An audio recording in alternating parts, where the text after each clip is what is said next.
Praise the lord. ప్రభు నామములో అందరికీ హృదయపూర్వక వందనాలు. అందరూ బాగున్నారు కదా? ప్రియమైన సహోదరి సహోదరులరా, నేను బీహార్లో ఉన్నాను. ఆరాధనకు వెళ్ళుటకు బయలుదేరి ఉన్నాను. మీకు అందుబాటులో లేని కారణంగా కొన్ని నిమిషాలు మీతో మాట్లాడటానికి ఇష్టపడుతూ ఉన్నాను. ఈరోజు ఆదివారము, పరిశుద్ధ దినము, పునరుద్ధాన దినము. ప్రియులరా, ఆదివారము మిస్ అవ్వకండి. కీర్తన గ్రంథము 84వ అధ్యాయం 10వ వచనంలో, నీ మందిర ఆవరణంలో ఒక్క దినము గడుపుట 1000 దినముల కంటే శ్రేష్టము. 122వ కీర్తన 1వ వచనంలో, నీ మందిర ఆవరణములను చూడవలనని నా ప్రాణము ఎంతో ఆశపడుచున్నది అని భక్తుడు చెప్పి ఉన్నాడు.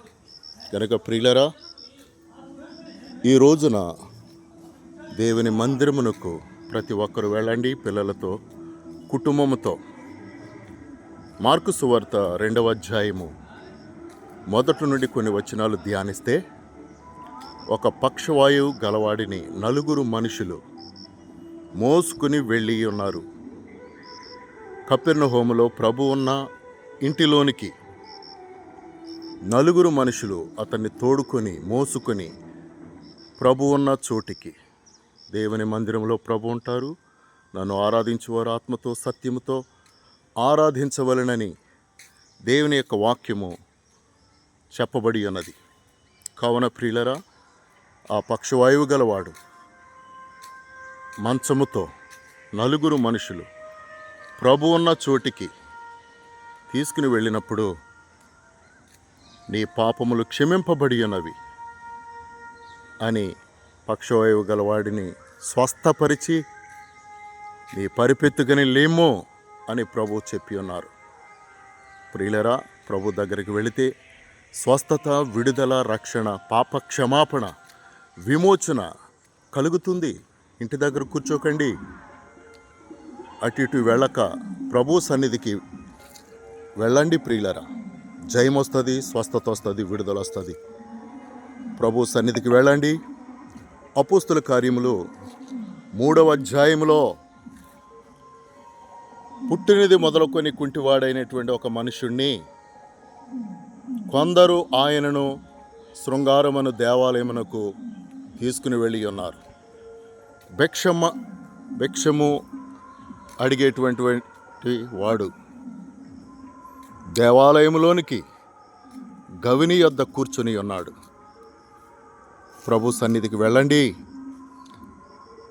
ఆ పుట్టినది మొదలుకొని కుంటివాడైనటువంటి ఆ వ్యక్తి పేతురు, యోహానుల యొద్ద ఏమైనాను దొరుకునేమో ఎదురు చూస్తూ ఉండగా, పేతురు, యోహానులు, మా యొద్ద వెండి బంగారములు లేవు గాని మాకు కలిగి ఉన్నదే నీకిచ్చుచున్నాము అని నజరేయుడైన యేసు నామములో లేచి నడుము అని చెప్పగానే వాతడు దిగ్గున లేచి దేవుని మహిమపరచుచు మందిరములోనికి వెళ్ళి ఉన్నాడు.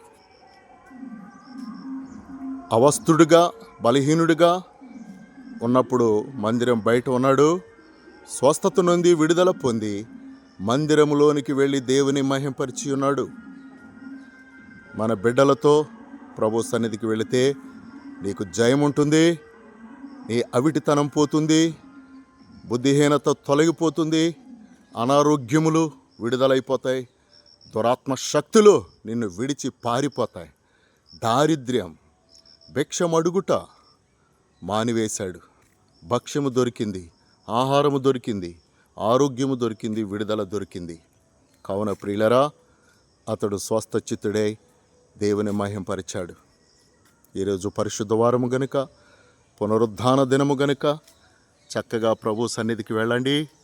మీకు మంచి ఆరోగ్యము, స్వస్థత, దీవెన కలుగుతుంది. నీవు పోగొట్టుకున్నవన్నీ దేవుడిస్తాడు.